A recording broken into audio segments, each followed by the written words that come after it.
beras wis saka Yoja ya diobok-obok. Ayo, engko nek mulai ngobok-obok nggonmu omahku. Lha iki kowe aja sembrono iki raine, tak omong iki raine aja tok obok-obok. Iya padha wae. Piye, pres-pres ini apa? Wajahe malah supres.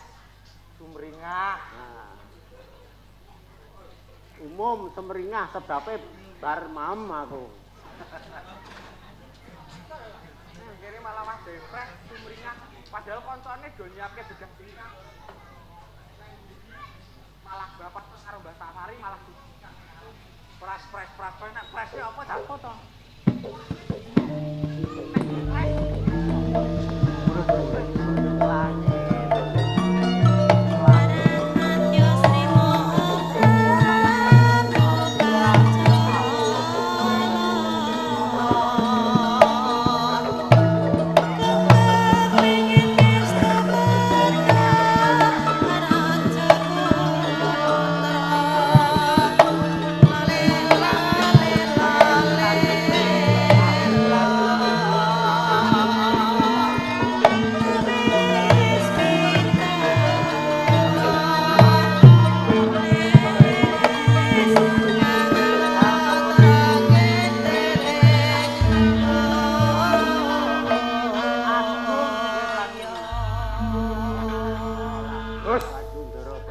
Gus.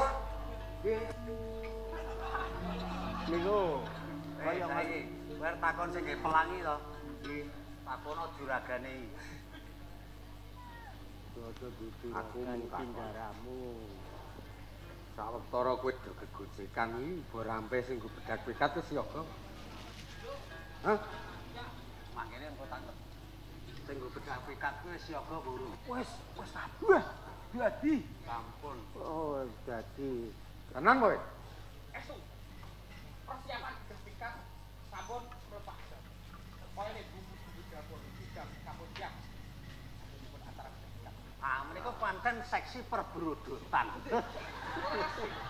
Bedak pikat iki paling ora sing disiapke iki tombak, panah, keranjang, tali, bumbu. werna-werna.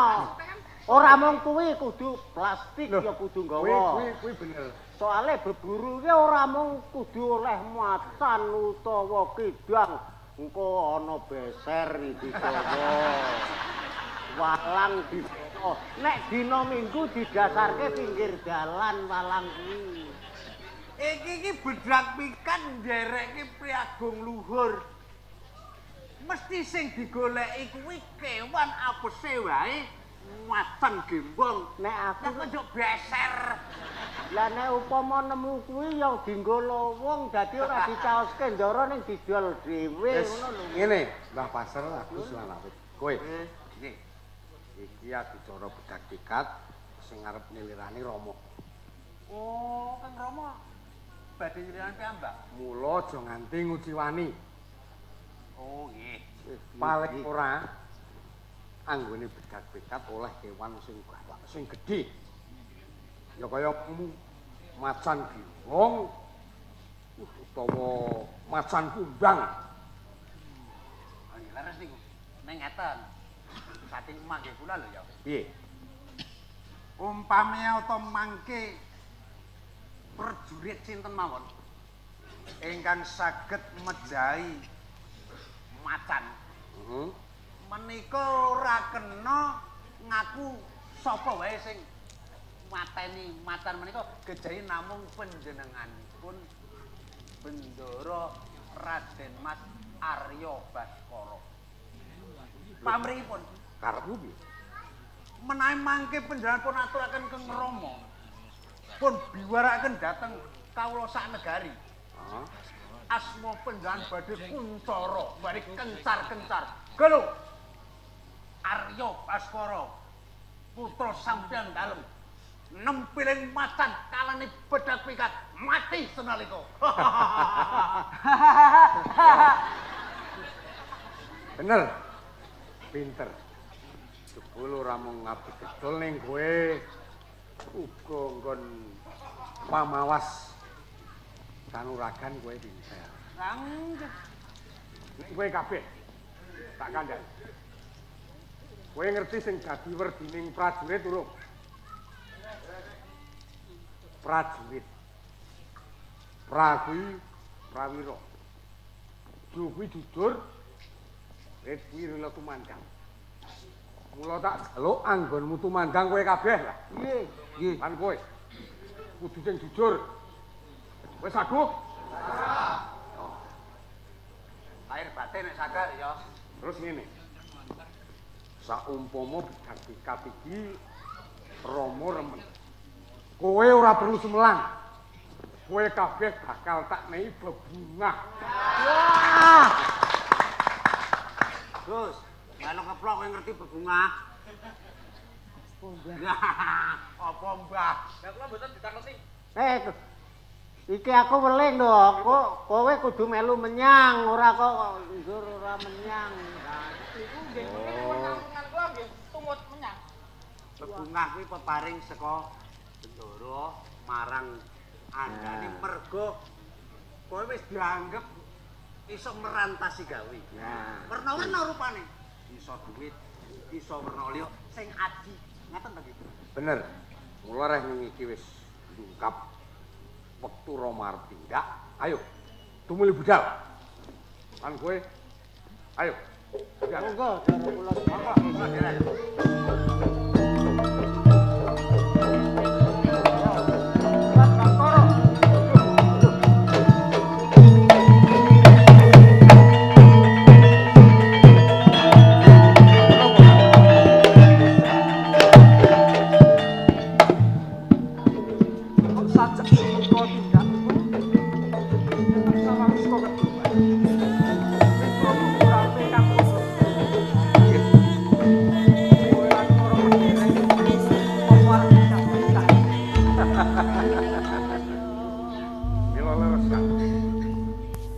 Malah ingkang bagi bedak sikat menika Rama piyambak. Ingkang kadhawan nderekaken kula. So para prajurit menika. Yen ngono sumene yo. Aku garep derek jengkare Rama Prabu. Sumene sak utara. Aku tak pundhut panah. Kang Mas Arya Pratama. Rama mboten ngeparengaken Kang Mas nderek. Napa malih wonten ing sak tengahing alas liwang-liwung menika kebak satu kewan galak. Panjenengan wantun mulo mlebet. Aku arep matur diri ning ngersane Rama Prabu. Mboten perlu. Jalaran ingkang badhe nderek bedak pikat menika panjenengan pirsani. Prajurit ingkang sampun wedhik, ingkang sampun pinilih. Iya, Mas, aku percaya. Sampeyan menika jediring pangeran Pati lho. Menawi alit sampeyan dipun cokot lemut, ajeng dipun gruwak macan. Ingkang kacintakan sinten? Lah inggih para kawula menika kok. Dimas Baskor, Kados pundi? tembungmu kuwi mawa karep madonake aku. Monggo. Nyenges kewanteranku, Dimas. Aku ora percaya karo kandhamu kah. Menawi mboten pitados Aku arep matur dewa ning ngersane Rama Prabu. Mboten perlu. Ingkang badhe mepalangi kula. Kowe arep dadi pepalanku. Inggih. Oh, yo. Yen ngono, penderekmu lan penderekmu dicoba, Dimas. Monggo. Yang pencobi kula kalian panjenengan rumiyin Kang. Ayo.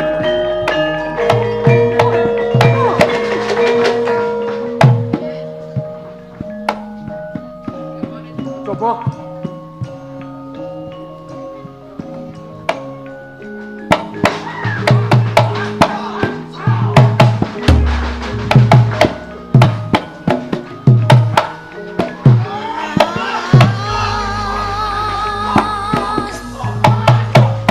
Manis.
Rama seneng.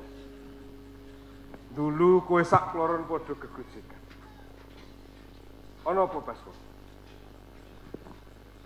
Menika. Kang Mas Haryo Pratomo badhe nderek Jatikat. Bener Haryo Pratomo. Menawi wonten kepareng dalem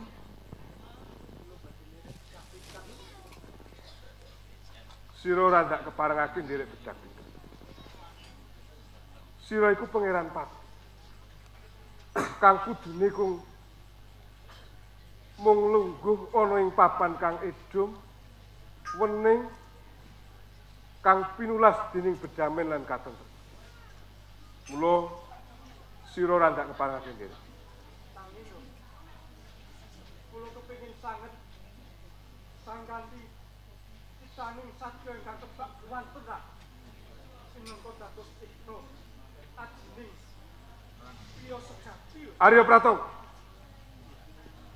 Sira iku matur karo sapa, Ingsun iki ramamu. Pepunden lan uga ratu sesembahan.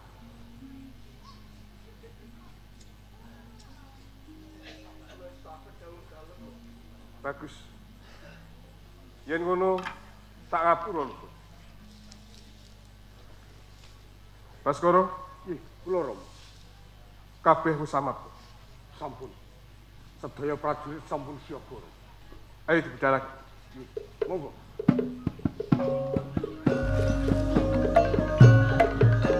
Kula sampun matur menapa? Sampeyan boten pareng nderek Jatikat.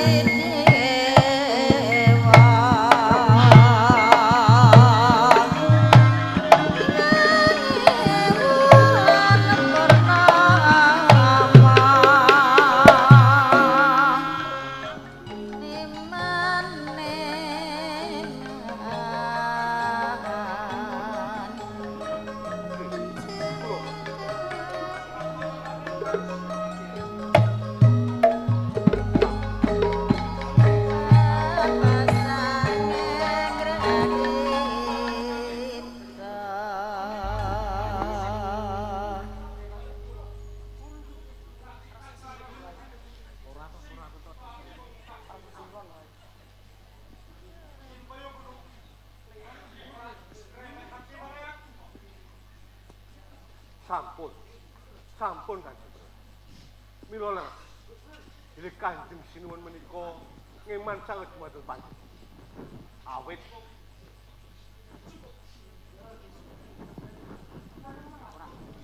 ngoten. Kula paten sik.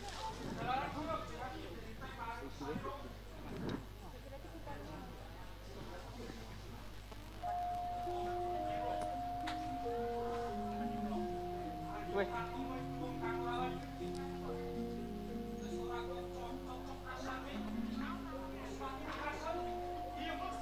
Boten. Boten mekaten. Panjenengan dalem dah netepi dalemaning pangapan. Ingkang tembe niki jumeneng ratu ingkang bijaksana wicaksana.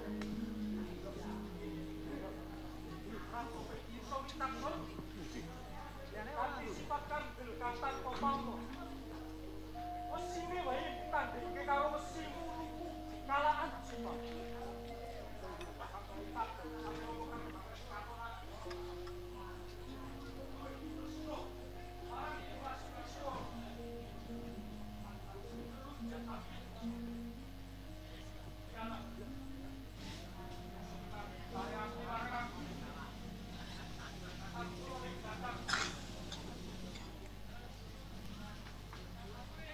Kanjeng Pangeran Samarta ingkang lerekipun saged mustangkal bandar ngunturaken jiwaning sifat satri kaunggulna dudu paduka minangka songsong agung kawula sing kula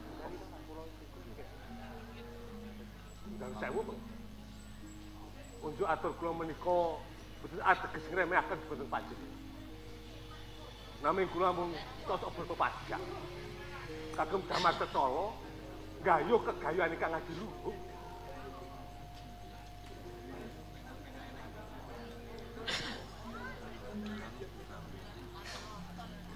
Aku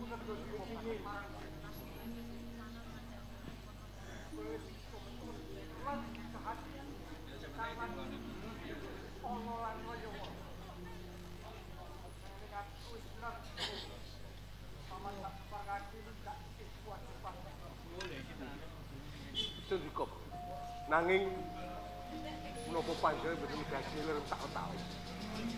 Kanthi ndedreni cekto.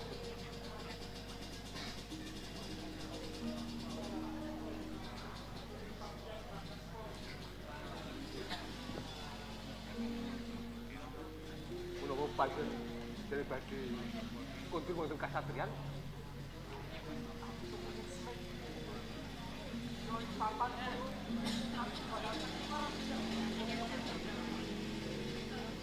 Yen ngaten monggo kula.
Ya Ageng.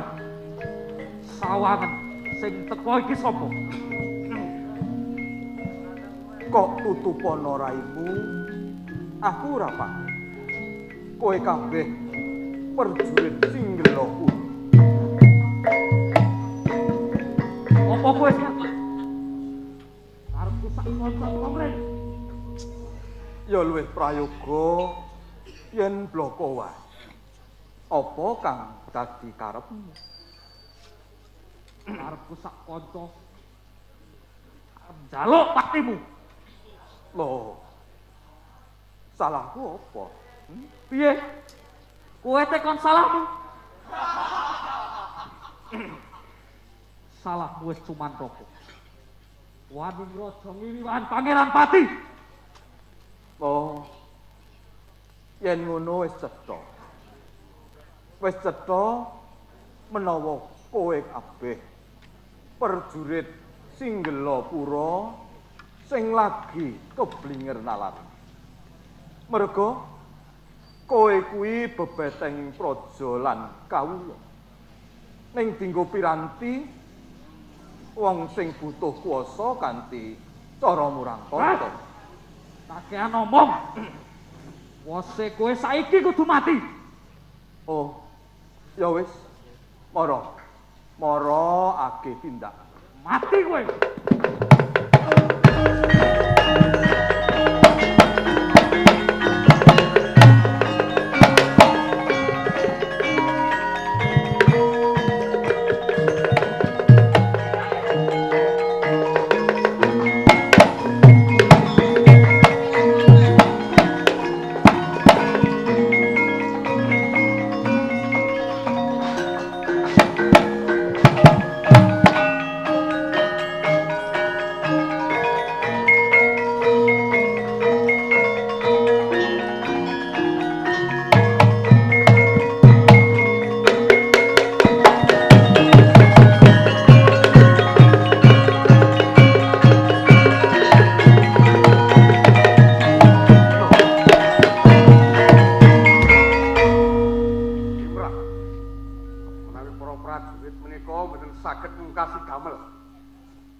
Sekarang sampean sampun pamer kasten. Wayah Baskara. Jane apa to karepmu? Eyang menika parampara ingkang nembe dipun gega dening Rama. Kula suwun kawenggan Pangeran Pati pun jabel. Oh. Yen kuwi aku rawani. Aku rawani tenan. Jalaran negara kuwi cinencang dening pranatan lan paugeran. Kaya kang tinulis ana ing kitab Pustaka Raja. Menawa putra Ratu Mbajeng dimirengke. Menawa putra Ratu Mbajeng mijil saka garwa Prameswari iku kang karepe wenang lintis keprang. Dene sarate luwih dhisik kawisuda Pangeran Adipati Anom utawa Pangeran Pati nggih. Kula mboten pitados. Lho, Kanthi pawadan menapa kemawon Eyang Murdaka sampun tonjong tengkang Mas Arya Pratomo. Kula parampara kedah. Kula singkiraken. lho. Dateng sila. Aja kaya ngono wayah. Namung keris menika ingkang saged mungkas Eyang. Aja dolanan pusaka ya wae. Keris kuwi aran Kyai Brenggala Sapujaga. Keris kang wingit, keris kang mbebayanan. Ulaja, aja ya warah. Kula menika Emot. kula kedah mungkasi Eyang Murdaka. Oh, emot. Sambato marang Ibu Pertiwi. Lho. Pangko Aja sumati. wae, aja wayah.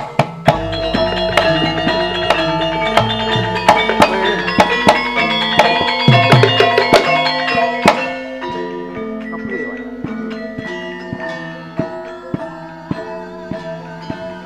Kula mboten namung ngandhani. Kula bakal kuat terusane. Kowe lah. Percaya Eyang.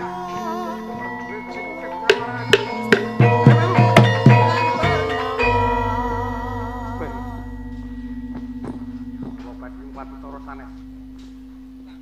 Ayo, wayah. Wayah Baskara.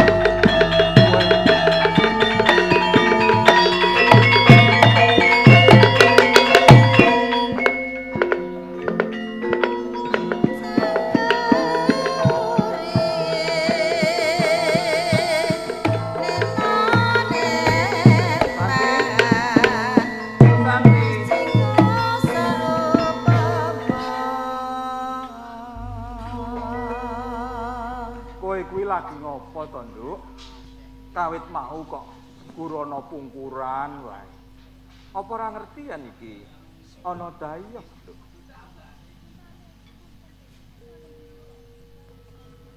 Oh, nindakake kewajiban. Iya. Takon.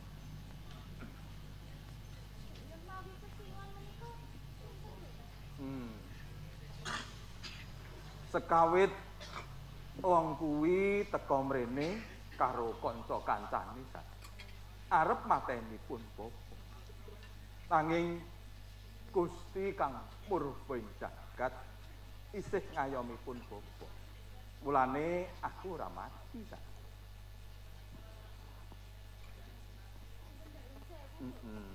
Iya. Iya. Iya pancen kowe sing tak dhawuhi buka san. Mara agi tindak.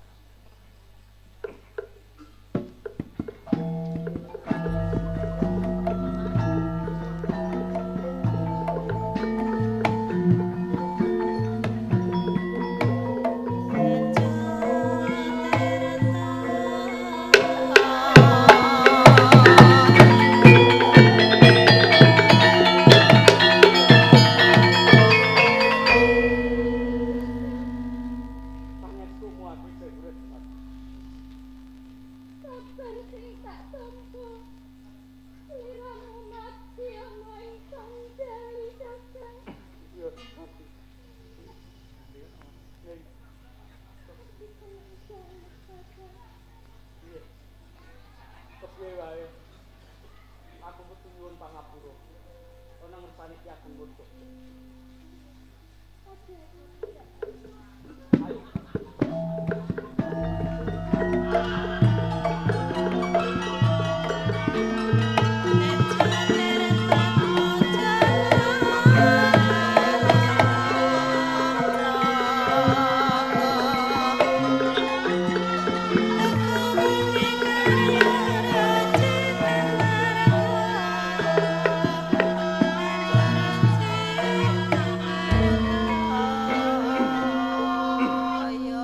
Sanggara.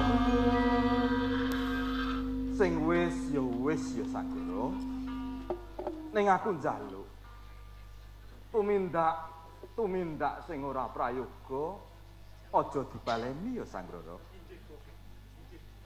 Lan sak banjure aku arep takon karo kowe. Apa kowe isih kepengin dadi prajurit Singgilapura Sanggara? Boten, Bapak. Loh, Kula pendesan wonten usun kalih santi lan biyantu bapa nggarap sabit. ora sanggup. Aku kepengin kowe ndarma bektekke jiwa lan ragam ana kraton Singgilapura. Lantarane kowe dadi prajurit Singgilapura sanggup.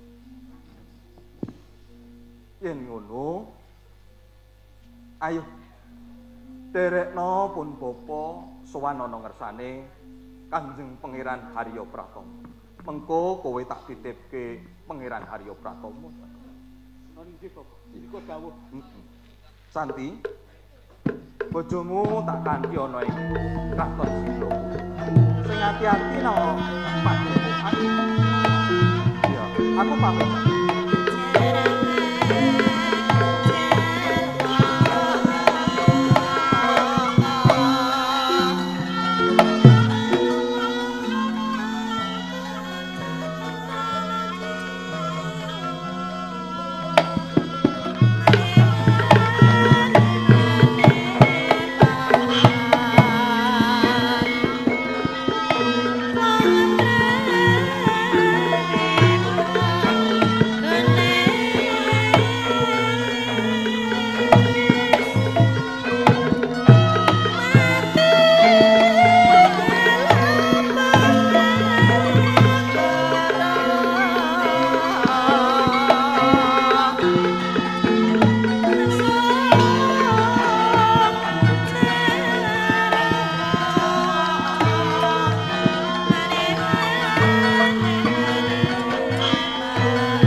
ana ngasah. Punten dalem sewu pangeran. Iya. Kula ngantos wani mlebet wonten ing satep mriki. Iya ora dadi. Ana apa? Kok sajake wigati banget. Wonten kepareng dalem pangeran. Kula badhe madosi Bapak Yuda pangeran. Bapakmu Wirayuda. Inggih, pangeran. Bapakmu Wirayuda. Wektu dina iki isih netepi kewajiban jagat. Ana apa sajake wigati banget? Mboten wonten pangeran. Nggih sampun kepareng kula badhe wangsul. Piranti.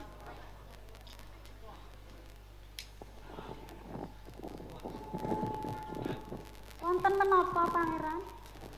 Apa kowe terus arep bali? Tentu kemawon. Wonten menapa to? Aku pengin mawon panggetikan marang kowe. Suasana ing wengi iki kekes lan tingkring. Saenggo mahanane saya trenyuwengan. Luwih-luwih yen dirasa marang salah sawijining wong kang lagi kagupeting marang sawijining perkara. Menapa panjenengan saweg nandhang gerah pangeran? Iya. Gerah penggalih. Kang rasane kaya disebit-sebit.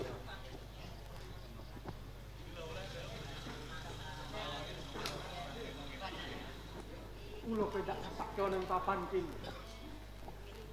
Supaya ngantani aku. Minangka damaring penggalihku kang lagi peteng. Nanging kula ajrih pangeran. Awet panjenengan menika Pangeran Pati calon sesembahanipun para kawula sak negari ing endi sagari menika. Kowe kok banjur mutus sing kaya ngono. Inggih pangeran. Lajeng kula menika namung anakipun Iya. Aku ngerti. Wirayuda. Nanging kowe aja banjur mutus sing kaya ngono. Kowe lan aku padha-padha titahe yang widiyosa. Aku kepengin uwal saka blembunging kanistan. Dalarana ning sakjroning negara Singlopur. Uripku kaya diugupi geni neraka.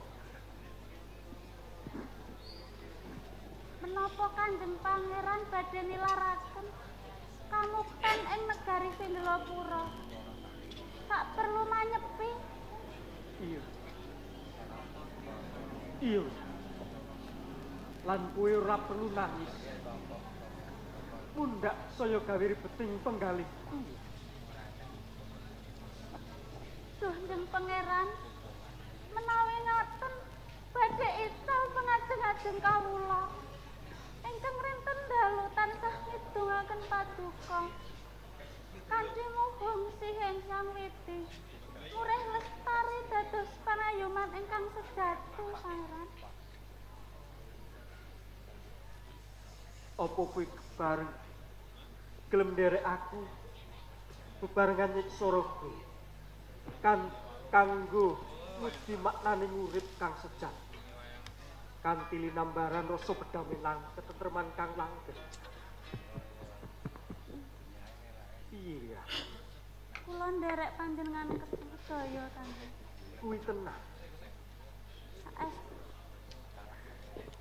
Matur nuwun. Lan dadi ngerti. Satemene suwan dadi apa marang.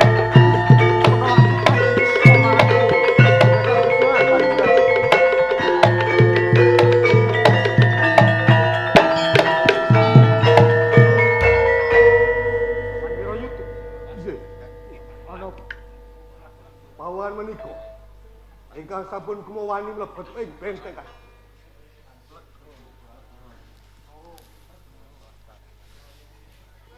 Coba bukaan singlone, Pak.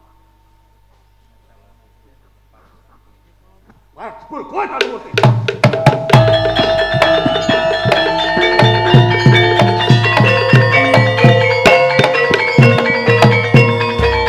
Ngaku. Sopo sing ngakon mang? Ora kan. Ora. Kula nyuwun gesang sinuwun. Yo. Aku ora bakal mateni kowe. Nanging kowe tak jaluk bloko. Sopo sejatine kang ngeroyo kowe? Kula dipun utus ingkang raih dalem Pangeran Baskara.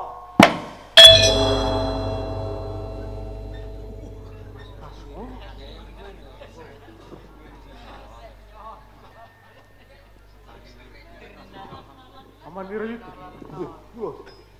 Kanthi kedadian iki kaya ginugah jiwa kasatrianku minangka jejering Pangeran Pati.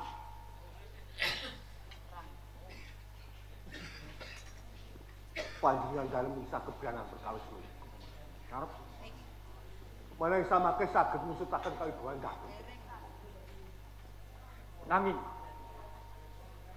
aku wis rumangsa menawa prajurit tresna ingkang sih marang putra lan garwa. Mula saiki tak jaluk. Kok sapa satenane aku iki, Pak? Nanging kula ajri. Waduh. Wat? Apa aku kudu nglosot ning ngarepmu? Yen perlu nyembah delamaanmu supaya kowe gelem bloko marang aku, Pak. Tunggal sewu. Ingkang mangertos sejatosipun. Inggih Kanjeng Ibu piyambak. Puspaningru. Inggih.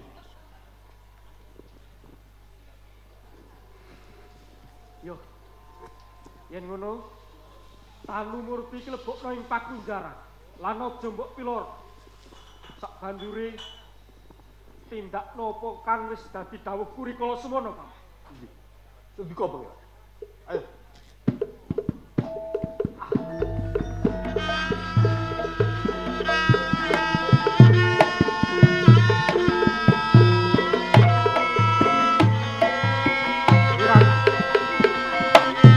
Ayo kowe nderek aku. Sowan ana ngersane Ibu Puspaningru. Monggo kula nderekaken, Pak.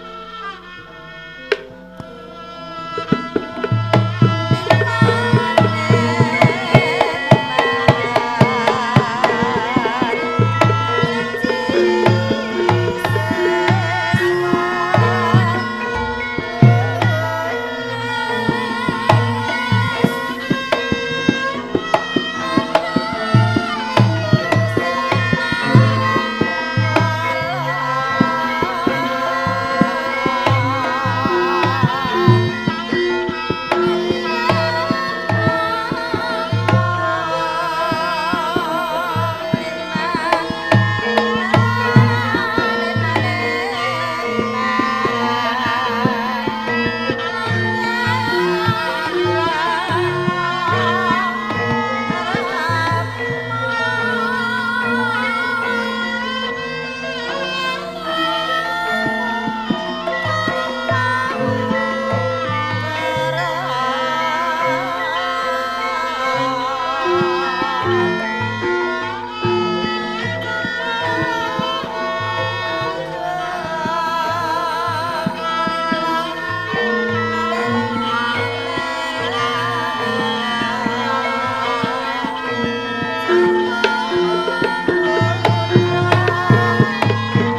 sliramu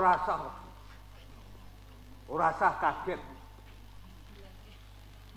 Apa bener kene iki nggone Galigosura? Leres kula menika kang nama Galigosura.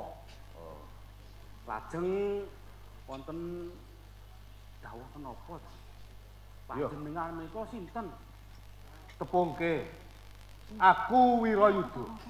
Wirayuda. Nggih, Aja nganti kleru. Wirayuda. Ya. Bener. Tekaku marang kene iki aku diutus marang sesembah. Pengen butuhke tenagamu, Jan. Sesembahan. Proyek.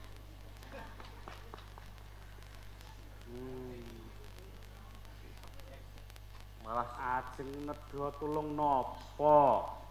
Wong kula menika sakjeb jumlek wong dadi tukang blandong. Ajeng nyukani proyek napa pripun? Napa ken negor wit ageng? iya. Pancen bener. Tekaku marang kene iki kowe dikongkon negara. Mongko wit iki wit gedhe tenan. Tur mapane ana ing jron kraton.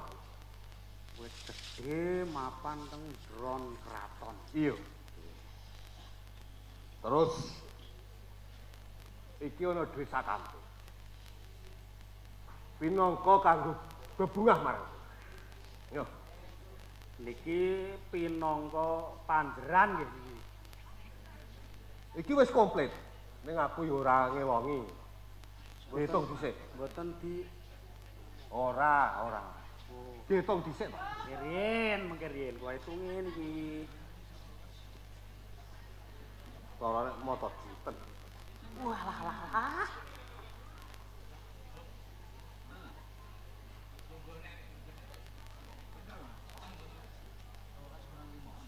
Cukup.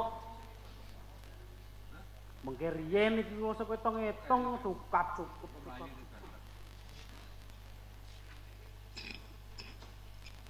Rumang saku reneng crikemu. Lah niki nggih kula mboten trik kecer. Nah, isuk ngene. Lemu nyambut gawe kudu dhewe ora perlu dibuka bagi karo kancane. Berarti bagian kula niku kuatah kok niku. Ya mesti wae. Ning gawean iki ora kena suket godhong sing ngerti paribasan. Waduh. Negor wit gedhe ora kena ana suket godhong sing ngerti. Walah lha iku pripun iku? Ini tak kandhani. Kiriyen. Iki ndak kok loro wong repot. Jadi timbol. Lah mutangi nanti keringkungan ora. Pripun? Iki tak kandhani. Nggih. Wis dong. Wah. Dereng pati teko.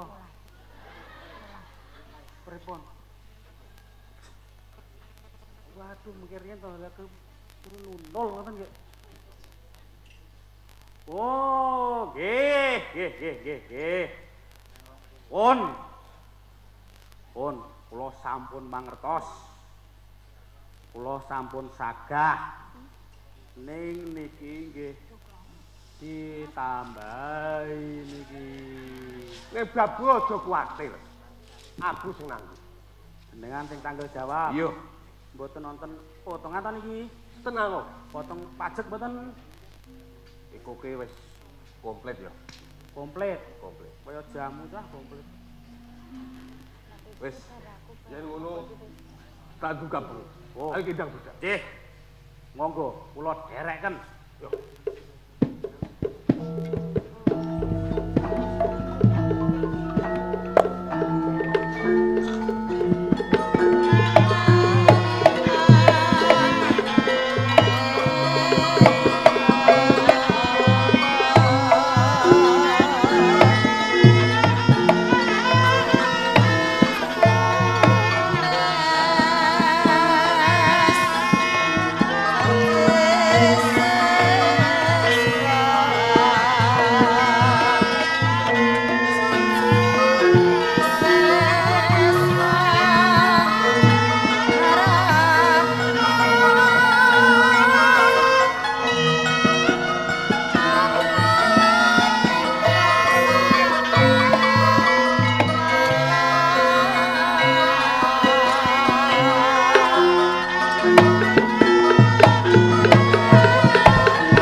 sliramu, Ger.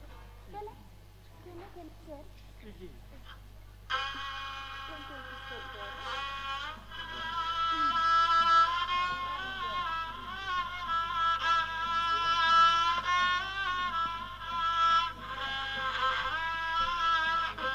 Ger Haryatana. Iki.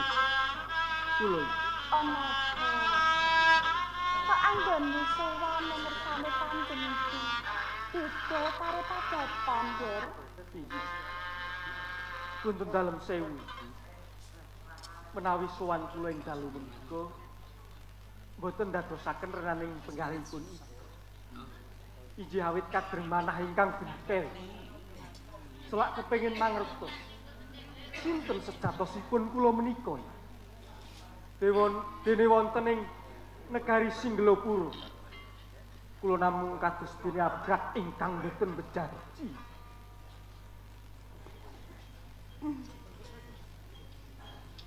Putraku, Ger. Sejatine ana apa to, Ger? Kok dadi siramu matur kaya ngono ning ngersane Kanjeng Ibu? Malah saya ngrujuk gawe runtik ing atiku, Haryatama.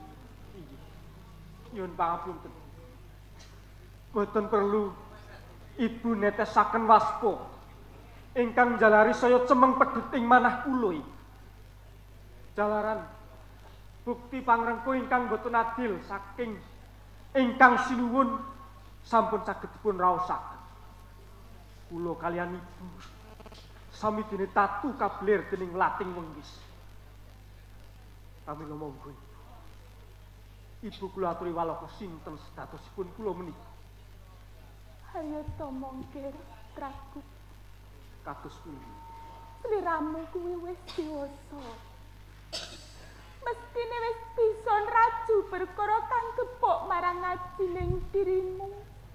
Minangka jejering pangeran pati, Ger. Nanging kados pundi anggen kula badhe nraju perkawis iki. Menawi Ibu ingkang kembet namung lajeng paring sandi kemawon dhateng kula.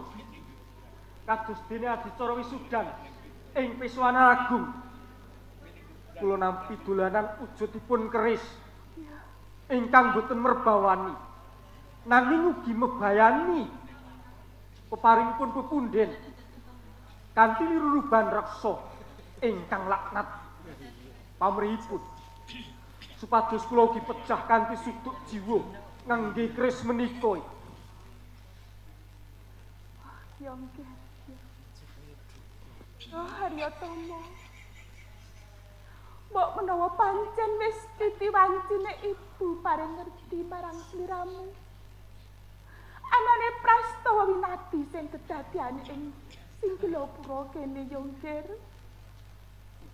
Yen sejatine sliramu kuwi dudu putrane Kanjeng Sinuwun Hanggawasesa Haryatama. Yo, Ger. Lajeng sinten? Sinten tiyang yang kerja rogo kula iki?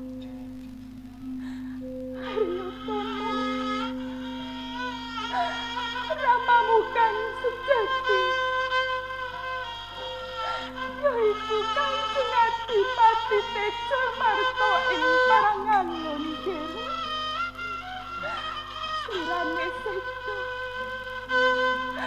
Rikala sliramu isih nunggu garbane Kanjeng Ibu Haryatama. Jenenganipun menapa? Yang kula dening sedo. Wis Haryatama. Boten! Dalanganipun menapa? Yang sepuh kula dening sedo. Lajeng Ibu kagarwa dening Sang Prabu Hanggawasesa.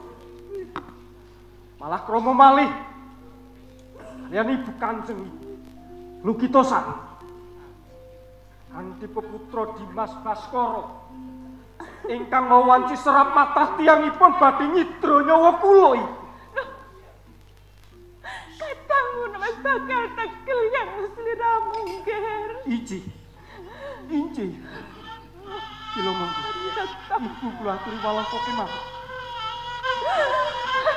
Tomo putraku Geryo. Yoger. Ibu bakal plugo marang sliramu. Yen rikala semono. Rahmamu tejo amarta sedo. Pinarjaya nganggo pusaka ututé keris. Sing aran Sambara yang saiki dadi Kanjeng Sinuwun Hanggawasis Haryatama.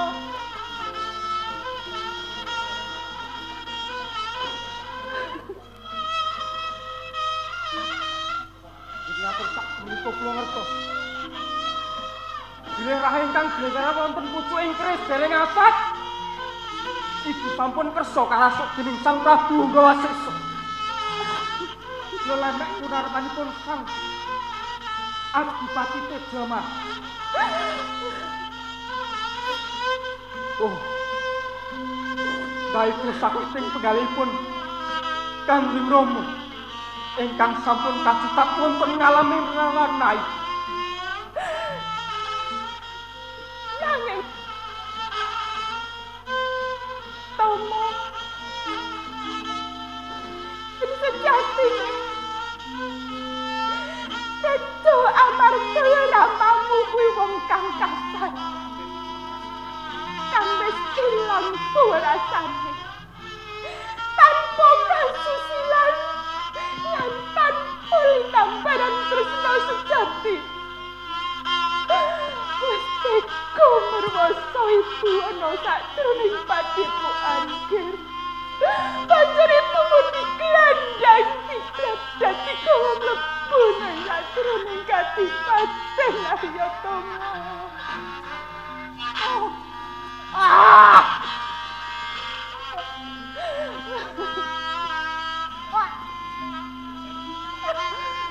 Yen ngono aku ki anak loro saking jagat.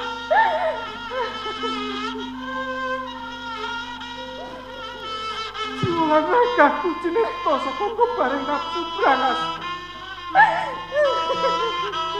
Kang santo sinungging rasa tresna lan tansah cenges marang Kaksya lan Pangino. Menapa kados ngaten menika calon Narpati Singosari.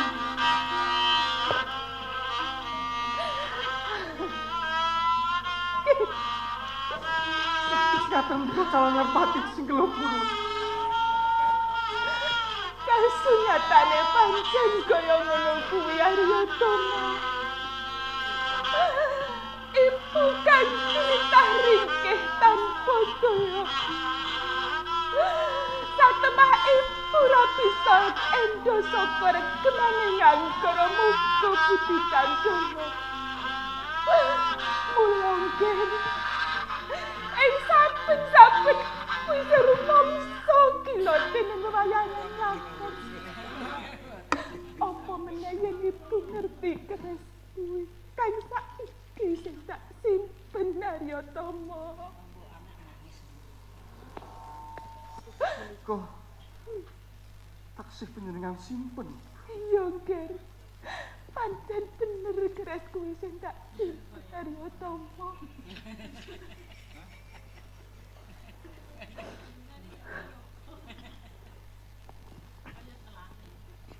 Yen ngaten sak menika ibu kula aturi. Kepinggir. Kula menapa Sang Prabu Hanggawasesa ingkang kedah pejah. Haryatama. Aja kaya ngono kuwi, Ger. Kula nyuwun keris menika. Arep kagem apa, Ger? Arep kagem apa? Keris kuwi kegilane banget, Ger. Kangge njagi Kanjeng Ibu supados tasih langgeng kula suwitani. Tanpa kagodha dening ulai angkara murka budi candala ingkang kedah kula singkiraken wonten sakinggiling negari Singgelopuro. Nanging kepiye? Keris kuwi kegilane banget, Ger. Sampun. Ibu rumangsa Ibu gila, pitados Ger. kemawon dhatenging putra. Kula nyuwun keris menika. Ya, Ger, ya. Nanging mung welinge ibu wae yo nggir. Inggih kados pundi? Yen keris kuwi wis ana tanganmu. Kudu sing ati-ati yo nggir yo. Inggih. Tenan kuwi nggir. Inggih. Yen ngono ayo derekno ibu nggir. Monggo. Ayo. Monggo.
Sampun. Menika pawongane Kanjeng Weksan. Geligosu. Bener, kowe kang aran Gligosura. Leres kula menika Gligosura. Tukang blandong ugi gagaling menungso. Kowe wis ngerti kabeh. Apa kang dingendikake Paman Wirayuda? Sampun, kula sampun mangertos lan kula sampun sagak. Yen ngono maksud.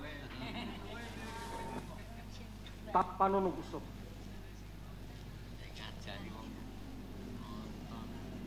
Sak banjure ayo nderek. Nggih. Monggo, kula nderek. Ayo.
Hati-hati, Paman.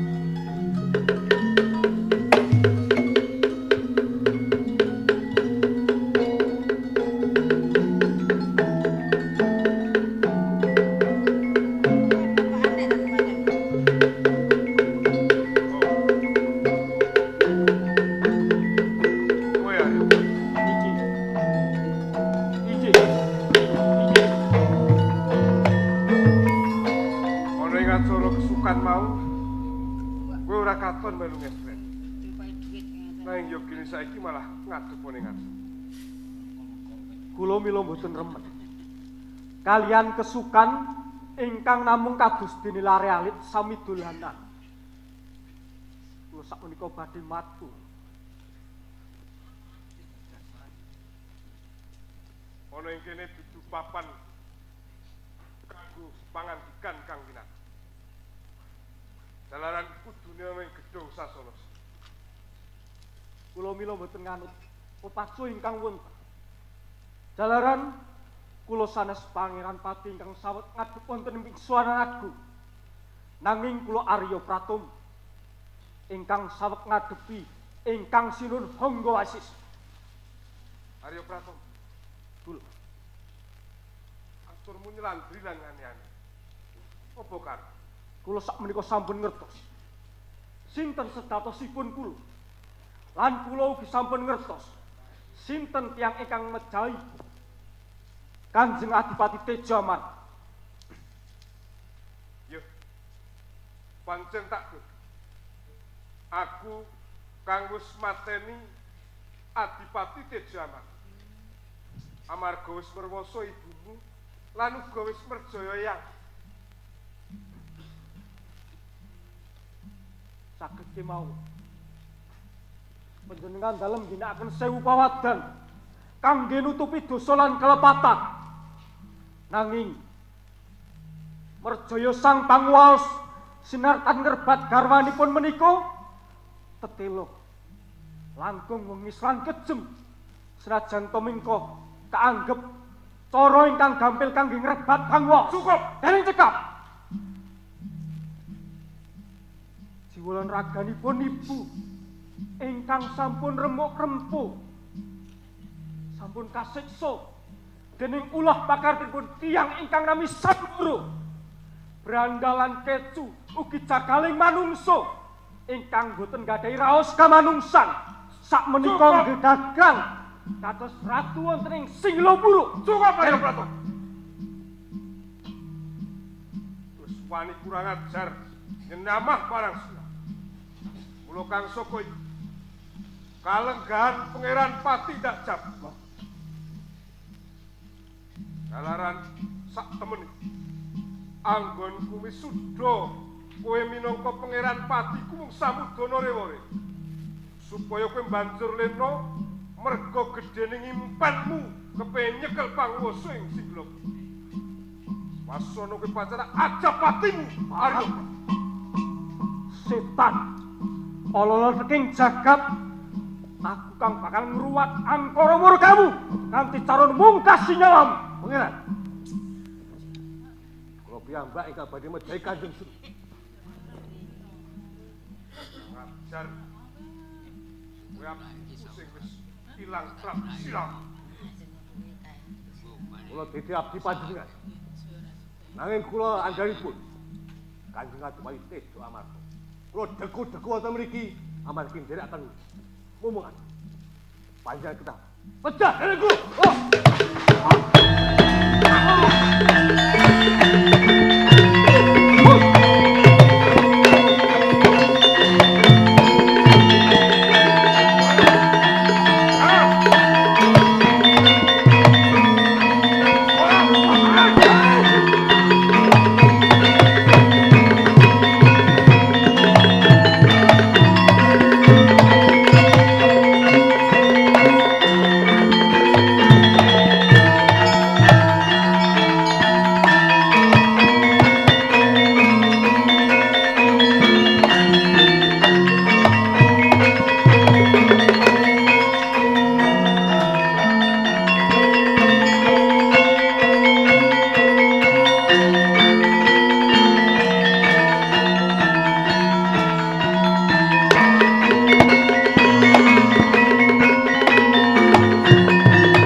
Eyang.